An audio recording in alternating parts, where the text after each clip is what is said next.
Dr. William Barklay hinted upon something that day during an ill-received conference on global warming, something that changed 9-year-old Jake Watkins forever. Dr. Barklay hinted on the demise of the world as we know it. Whether it was coincidental prophecy or fact-based knowledge of what was to come, he painted a grim image of a world at war, not for personal gain or religious difference, but of survival against not only man but the remaining living creatures that had adapted, some in horrific ways, to survive the apocalyptic wasteland mankind had created. Dr. Barklay spoke not of genetic mutation, but that of adaptation, accelerated to combat the deteriorating atmosphere. Oceans had become acidic. Millions of plant and animal species had died off, driven to extinction by the hands of men who thought more of personal wealth and public stature and power than that of effecting positive change in order to preserve the human race. The scientific community shunned his advice, laughed at his prophecy, and dismissed him as nothing more than a New Age quack, more interested in lining his own pockets by making insane accusations and delivering carefully plotted scare tactics than actually applying true science to effect a real-world plan of action. Barklay proclaimed that Judgment Day would come 50 years from the day of his last speech.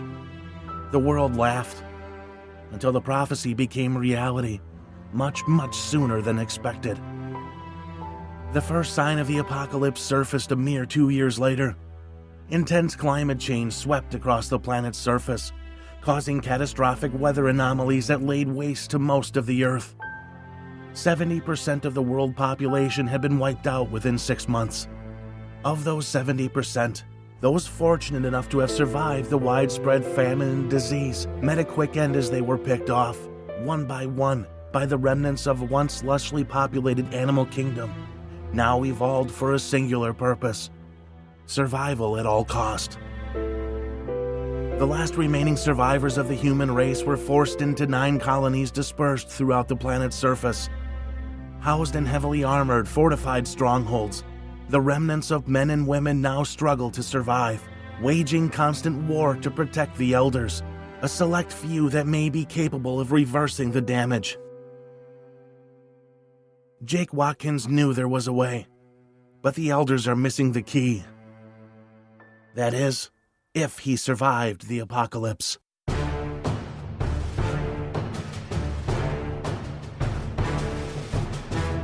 Otherworld. Created by S.W. Salzman and Roy A. Gonzalez. Performed by S.W. Salzman.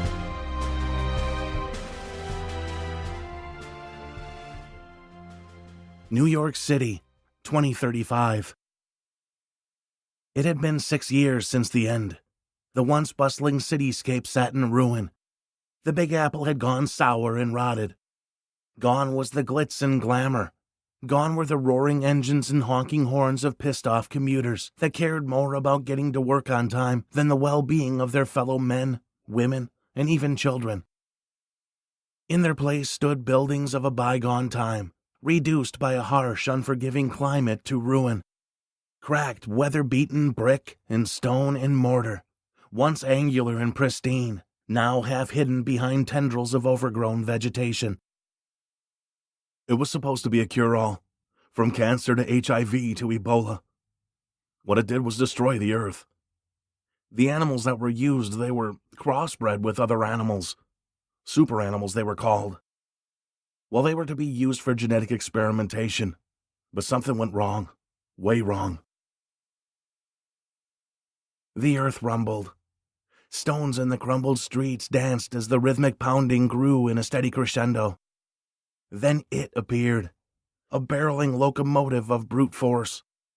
Thick fur covered its body and most of its head, except for the 2-foot horn that adorned the tip of its snout, a rhinoceros for lack of a better description. But this was different.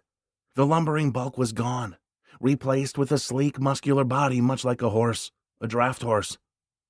The thing snorted as it lowered its horn and thrust its head to the right as it slammed into the burned-out shell of a car and effectively sent the wreckage onto the sidewalk. The thing didn't even slow down.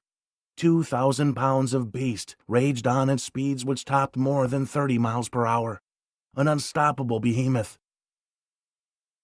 Dr. William Barklay, a brilliant geneticist, was in charge of the project. The experiments took a turn no one had expected. The animals began to evolve at a rate far more rapid than ever thought possible. Barklay knew the experiments were far too dangerous to continue, but it was too late. The doctor had the means to reverse the process, but Mother Nature had other ideas.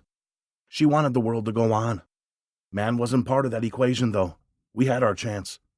We didn't cherish and respect our home or the millions of other species we shared it with. We had to atone for our mistakes, and Mother Nature came knocking at our door. It was our time to pay up, and pay we did. 8.3 billion people reduced to a little more than 250 million in less than 6 months. Disease, famine, and harsh climate change, along with these new highly evolved and mutated animal species, punched our ticket. My name is Jake Watkins. I live among one of the 9 colonies spanning the entire planet. We fight for our very lives each and every day, as we desperately search for the one thing that can erase the horrible damage we have done. Dr. Barklay. We have to find a way to make it out of this harsh new world. The Otherworld.